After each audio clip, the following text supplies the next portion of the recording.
जिल्ह्यामध्ये 13,000 कॅन्सर संशयित महिला आढळल्याची माहिती समोर आलेली आहे। महिलांच्या आरोग्य तपासणीसाठी जिल्हाधिकारी अभिनव गोयल यांच्या संकल्पनेमधून हाती घेण्यात आलेल्या संजीवनी अभियानातून ही चक्रावणारी माहिती समोर आली आहे।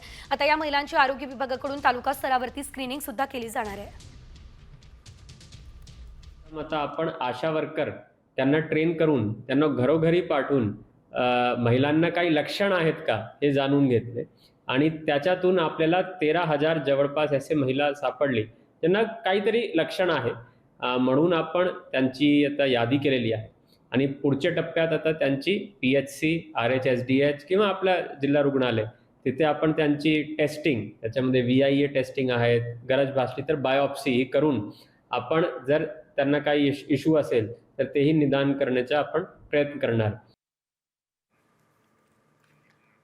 अधिकची अपडेट घेऊयात आमचे प्रतिनिधी संदीप नागरे यांच्याकडून। संदीप, आपण पाहतोय तब्बल 13,000 महिलांना कॅन्सर सदृश लक्षणाची ती दिसलेली आहे, नेमकं कारण काय आहे यामागचं?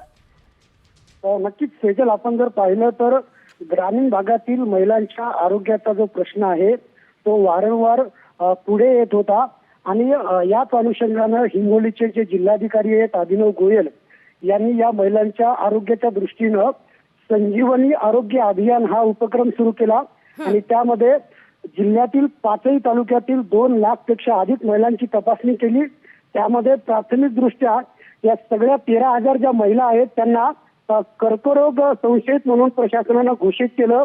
मात्र पुढे यांची तालुका स्तरावरती स्क्रीनिंग केली जाणार आहे आणि त्यानंतरच ह्या ज्या महिला आहेत त्या कर्करोग बाधित आहेत किंवा नाहीत हे स्पष्ट होणार आहेत। खरं तर ग्रामीण भागामध्ये स्तनाचा कर्करोग आणि गर्भाशयाचा कर्करोग हे दोन्ही रोग असल्याचं या ठिकाणी या अभियानातून पुढे आलेलं आहे। सेजल, निश्चितच धन्यवाद दिलेल्या सर्व अपडेटसाठी संदीप। आपण एकंदरीत बघितलं तर हिंगोली जिल्ह्यामध्ये 13,000 कॅन्सर संशयित महिला आढळलेल्या आहेत।